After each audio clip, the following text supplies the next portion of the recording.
Welcome to Hardware Nation Rapid Fire. Today's guest is Tony Zhao, CEO and founder of Sunday Robotics. The company is focused on building humanoid robots. We're talking about robots that live right in your home and do the mundane tasks that you don't want to.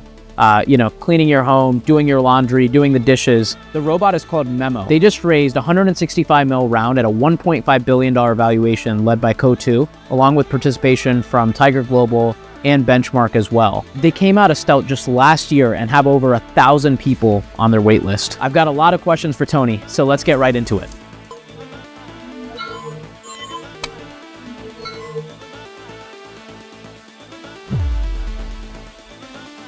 Tony, welcome to Hardware Nation Studio. We're excited to have you. We've got Tony here, the CEO and founder of Sunday Robotics. Congrats on the $165 million raise. That's incredible. Yeah, thank you. You knew in December, but you didn't tell me at the CEO's dinner. Yeah, we've been. It was actually most of it is done last December, and we only talk about it during March. Yeah. Well, congrats. I'm excited to hear more about what you're building. Absolutely. So we've got 10 questions for you, and you have 20 seconds to answer each question. Each tier, there's 3 tiers. Each tier gets harder and harder. So the first tier is more easy, novice. Second tier is, middle level questions. And then third tier is more hot takes, opinionated, more challenging questions. Yeah. So you ready for this? Absolutely. Great, let's do it. So let's go ahead and get started with the first question. I always like to know, I guess I like for our audience to know, why does the world need Sunday Robotics? I think we're in a very strange phase of AI, that AI is actually doing more work that we like doing as opposed to the things that we hate. So we think about AI that does creative works, the AI that does like doctors and lawyers and all these things. They're like real professions. But what we really want AI to do is do the mundane, boring things. For example, chores. And Sunday is on a mission to solve that. Nice. Everyone has been trying to build this type of robot for decades. What does Sunday get right? I think it's really more about the AI, in addition to the hardware and the design and all the things we do.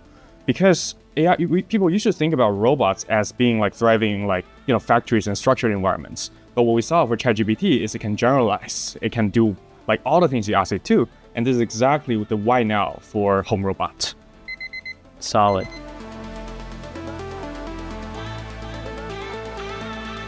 Something that I always wonder is, what's the hardest part about building a robot that lives in people's homes? I think the really hard part is building trust, is to make sure that we communicate the capabilities and the limitations of the robot so that people do not come in with unrealistic expectations and then we're disappointed. We see that over and over again for demos, but we want to do it differently this time. Nice.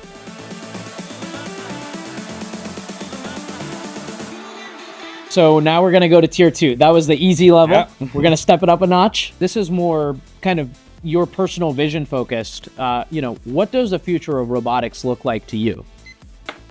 I think it's more about bringing joy to people. And we think about that both internally and externally. Of course, when all the mundane things are done by the robot, people have more time to do things they enjoy doing with their family, with friends, and with their own hobbies. So I think that's really what robotics is about. It's not about machines, but more about the people. I'm curious, what are the mundane tasks that you see it solving initially? Let's say phase 1 of when you launch.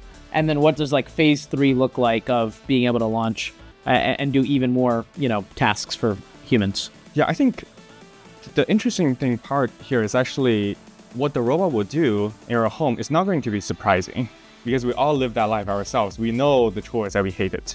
And it's also not very long tail, as in the thing that people hated the most about are just that few things, like laundry, dishes, cleaning, right? And of course, other organization and stuff like that. So, and that is exactly what we are going to work on. We're going to pick one of them and do it really well and make it not just a demo, which is the core thesis of the company right now, but an actual product that is reliable, that is generalizable, that you can have the robot in your home, unbox it, it should work, 0 shot. What is that one thing? What does that first thing look like for you? Can't talk about it. Right? All right, we'll find out soon. All right, so let's get back to the rapid fire.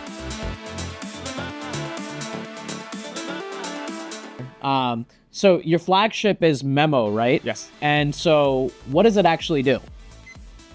So Memo is a robot, it's a wheeled robot. It doesn't have legs, and it can traverse in your home. It's a mobile manipulator. So think about it as a pair of helping hands in your homes. That anything that you can do with your hands, wearing our gloves, the robot can also do it. Nice. Wow, you had a few seconds left there. Good, nicely done. What is an assumption about robotics that you think people generally get wrong? I think we're almost like overshooting in that. Before we think about robotics as the hardware. Now, a lot of people think about robotics as only the AI. But I think for us, it's really all about a system. It's about integrating the whole thing together and end-to-end optimizing it. So I think that is almost, we are like overshooting in that axis. Got it.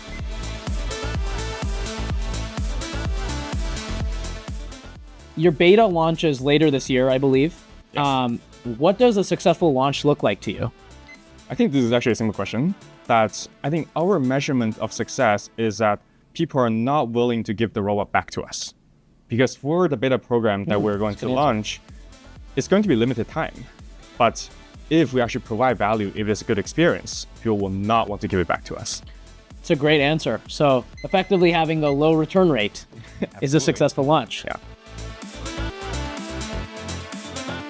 You've hit over $1 billion valuation now, and you're pre-launch. How do you think about that pressure? I think to me that actually reflects how big of a potential the market is and how much excitement there is that we've seen AI in the digital space, and it's absolutely going to move into the physical space. I think the valuation reflects more of that excitement as opposed to like a pressure for us. So I think it's something that motivates us like every day is to fulfill the dream. And you have a handful of competitors in the space today now. Every week there's a new Every week there's a new competitor. What do you think Sunday is getting right that puts you ahead or, ahead of the curve amongst these competitors? I think the most important thing, this is a bonus question on my side. I think we get a lot of things right. We get the marketing right, we get the branding right, we got the design of the robot. The robot looks incredible. We got to show a photo of this robot. It looks incredibly friendly. I like the hat that you've got. Like it looks like it has different colors. Yeah. It doesn't look scary, which I think is a large part of it. I think this is a part that we already do so differently, but I think the actual crucial part is to get the intelligence right. That the robot need to be useful. The AI model need to have strong capabilities, and we cannot lose there. And I think our whole stack was actually built towards that. We're using the gloves for data collection, which allows us to scale a lot faster and have more data and also high quality at the same time. And that fuels the AI that eventually powers the model to be, the robot to be more capable. Understood. We've heard about how, people generally underestimate robotics. What do people actually underestimate about Sunday? I think people actually underestimate how strong our AI team is. Because if you look at our website, you get carried away by the design of the robot. You're like, this must be a hardware company. But actually, the thing they're really good at is training the foundation models. And we don't talk about that nearly enough right now, and we will in the future. Nice. Are you hiring for any roles here, or Absolutely, what? Or, you just did a massive raise. How big is your team, and what are you hiring for? Yeah, it was crazy. I think when we launched, we were only 35 people as a team. Wow. Okay. And the hardware was done by 3 guys. Insane. That's incredible. Hardware, the robot, and the glove was done by 1 person, essentially. Wow. And our model training was done by just 2 people. And over the past 3 months, we already 2x the whole team. And in these 2 critical points, we actually 3x the capacity. Right now we're 70-ish people. Wow. And we're going to keep growing. So yeah, it was quite a change. Yeah, for those watching, why don't you share some of the roles that you're hiring for right now? Yeah, absolutely. Right now, we actually already assembled a really strong machine learning team, but we always welcome more. But the parts that we're looking for more and more is software engineers, which might sound really surprising. We're like, hey, we're a robotics company, we're doing AI. How does software come into place? But actually, the interesting point here is when you have all these a big system, you need something to glue them together. You can use human to glue them together, like solve it in an operational way. But the better solution is always to build software so that the processes are encoded in it and it's easy to use. Totally. And we've seen that for when we build the gloves, when we build the robots, when we train our models, and we need more and more of those capabilities as we scale the whole team. So we're actually right now really aggressively scaling our software engineering team in addition to hardware and AI and all this stuff. If you're a talented software engineer, make sure you reach out to Sunday Robotics. I assume you have a career page at this point. Absolutely. Yeah. All right, last and final question that I always like to ask hardware founders with one rule, can't be Apple. What is your favorite consumer product?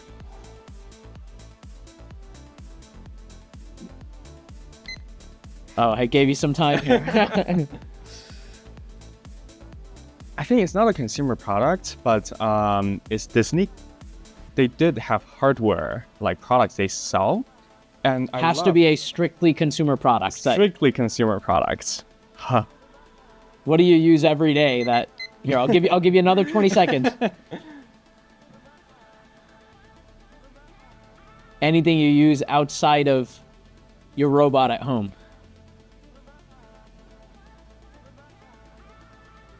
I think I'm still impressed by how well Tesla is working. Okay. With the Do you drive a Tesla? Yes, I do. Okay, so Tesla seems to be the answer. I mean, Yes.